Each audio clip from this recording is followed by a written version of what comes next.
नमस्कार मंडळी. कारलं जरी कडू असेल तरी आजची आपली भाजी मात्र गोड होणार आहे. चला तर मग बनवूया खास मसाला कारलं. मस्त 3 हिरवीगार कारली स्वच्छ धुवून घेतलेली आहेत. व्हिडिओमध्ये दाखवल्याप्रमाणे आपण गोल कारल्याचे काप करून घेणार आहोत. काप करताना एक गोष्ट लक्षात घ्या, काप जास्त जाडही नको आहेत आणि पातळही नको आहेत. जास्त जाड काप व्यवस्थित भाजले जाणार नाहीत व जास्त बारीक काप भाजताना करपून जातील. त्यामुळे मीडियम साईजमध्ये परफेक्ट कटिंग करून घ्या. 2 ते 3 वेळा कारल्याचे काप स्वच्छ धुवून घ्या. यामुळे कारल्याचा कडवटपणा थोडाफार कमी होईल. नंतर यामध्ये 1 छोटा चमचा मीठ घालायचा आहे आणि थोडीशी हळदपूड. छान मिक्स करून 15 मिनिटे साईडला ठेवून देऊयात. चला तर मग मसाला बनवून घेऊयात. 1 मध्यम आकाराचा बारीक चिरलेला कांदा, बारीक चिरलेला अर्धा टोमॅटो, 8 ते 10 लसूण पाकळी, 1 इंच आल्याचा तुकडा, 1 चमचा पांढरे तीळ, 1 मोठा चमचा भाजलेले शेंगदाणे, थोडंसं ओलं खोबरं. हे मिश्रण वाटून घेऊयात. 5 मिनिटे फिरवल्यानंतर हे असं कोर्स टेक्स्चर तयार होईल. तर यामध्ये गरजेनुसार कन्सिस्टन्सी बघून पाणी घालायचं आहे. स्मूथ क्रीमी टेक्स्चरचा मसाला बनवून घ्यायचा आहे. खूप डिलिशियस रेसिपी आहे. पुढे आणखीन काही टिप्स आहेत, सो रेसिपी शेवटपर्यंत नक्की बघा. आता आपला सॉफ्ट क्रीमी मसाल्याचं वाटण तयार झालेलं आहे. तुम्ही पाहू शकता असं टेक्स्चर हवं आहे आपल्याला.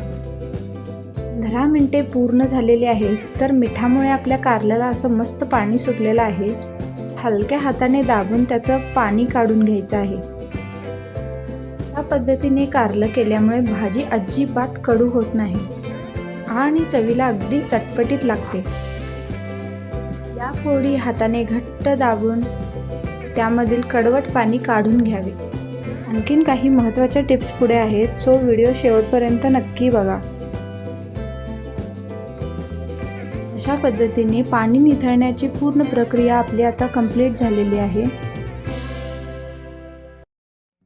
आता हे कारल्याचे काप आपण पॅनमध्ये थोड्याशा तेलावर मध्यम आचेवर खरपूस भाजून घेणार आहोत.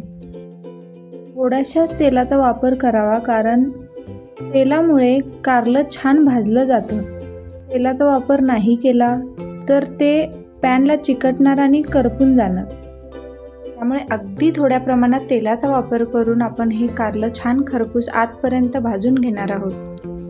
शुगर पेशंटसाठी तर कारलं उत्तम आहेच, पण एक महत्त्वाची टीप, जी शुगर आधीच लो आहे, म्हणजे हाय डोसची औषधं घेत आहेत, आणि कारल्याचं अतिसेवन करण्यापूर्वी डॉक्टरांचा सल्ला नक्की घ्यावा, आणि यामुळे शुगर लेवल जास्त खाली जाऊ शकते.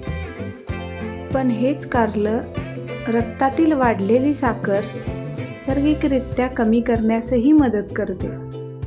कारल्याचे हेल्थ बेनिफिट भरपूर आहेत. त्यामुळे आठवड्यातून किमान एकदा तरी किंवा 15 दिवसातून एकदा तरी अशी कारल्याची भाजी खाणं खूपच फायदेशीर ठरतं.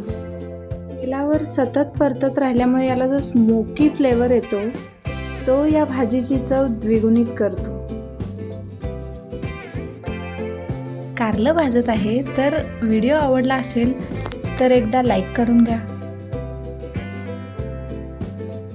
कारल्याचा रंग छान असा बदलताना आपल्याला दिसत आहे. तर अशाच पद्धतीने आपलं कारलं आता भाजून झालेलं आहे. ना जास्त मसाला चालत नाही, त्यांनी असंच कारलं जरी खाल्लं भाजून तरी छान लागतं. पण मात्र आज याला छान फोडणी देऊन खाऊयात. कढईमध्ये 1 चमचा तेल गरम झाल्यानंतर यामध्ये आता आपण मोहरीची फोडणी देणार आहोत. तुम्हाला जर जिरे घालायचे असतील तर तेही घाला. मोहरी आता आपली छान तडतडून झालेली आहे. तर आपण तयार केलेली मसाल्यांची पेस्ट घालूयात.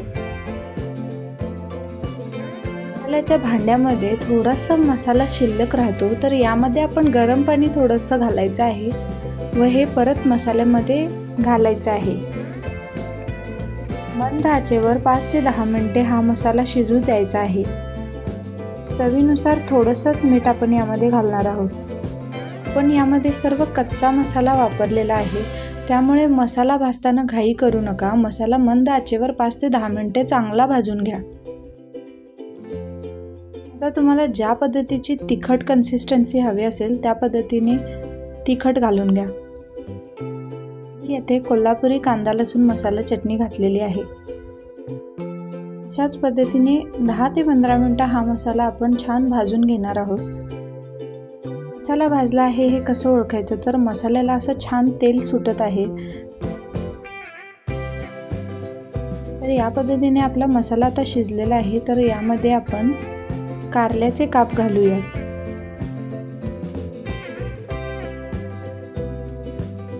थोडंसं वर खाली करून मसाला व कारल्याचे काप मिक्स करून घ्यायचे आहेत. या दोन्हींचं छान बाइंडिंग झाल्यानंतर तुम्हाला हव्या असलेल्या कन्सिस्टन्सीनुसार तुम्ही यामध्ये गरम पाणी ॲड करा.